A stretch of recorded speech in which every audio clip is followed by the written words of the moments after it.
See how it just lights up the whole room. You see the just gentle bubbling there as it hits the ice. And you can see as well just how fluid that lava is. And when lava is this fluid in nature, when it comes to the edge of a mountainside and goes over that edge, the wind can get a chance to catch it. And you get these lovely features called Pellé's hairs. So I'll make a few of these for you just now.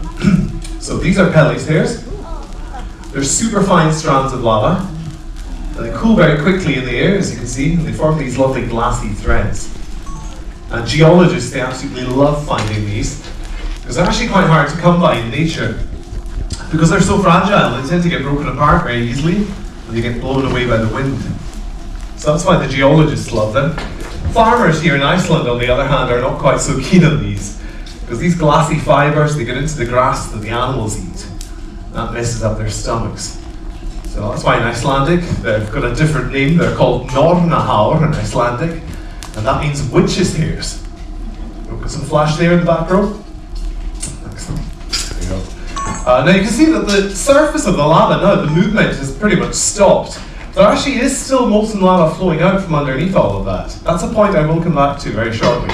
But right now, I've got a big block of ice down here. Do you want to see what happens when we stick ice on the lava? Yeah. Yes, of course I do. Stupid question. So I'll just drop this on here. Apply a little bit of pressure. You should see fairly quickly what starts to happen. So some of the steam escapes up the way, but some gets pushed down into that lava and causes the lava to inflate. There we go. And you can see that where the ice has been already, we've got a lovely solid crust forming on the surface of that. Also even down here at the front, although the ice didn't reach that far, you can see we've actually got a bit of a crust forming there too. But don't be fooled by that. If we get in underneath all of this, let's flip that over. There we go.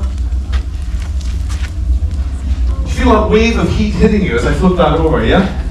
So that's happening because lava is in fact a tremendously good insulator of heat. It doesn't actually transfer heat well through itself at all. So once it does form a shell like that on the surface, a crust, it keeps the material underneath that crust really hot for a really long time. And you can see if I dig back into this stuff, you can see just how fluid that material still is. I can still get Pellé's hair out of it, just about. You'll also notice the colour difference. So we're in a... Sorry, that flash is very distracting. Can you turn the flash? Thank you. So yeah, when you get very, very hot lava, it's that very bright yellow, almost white colour. But then when it begins to cool down, it goes more into that orange and then eventually fully to black, like you see down here.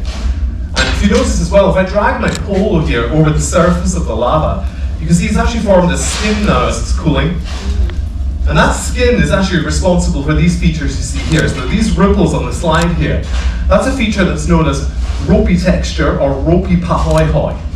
And you get this in nature anywhere where there's been fluid lava like this. And as it begins to cool and form that skin, the hot lava underneath, like I was showing you at the beginning there, that just keeps on flowing underneath that skin and drags the skin along behind it. And eventually when the surface fully cools, the ripples just get locked in place. So you can see the direction of the lava flow. Now you see a good example of this if you go to Thingvellir National Park. There's a lookout point there over the park, and on the ground beside you there.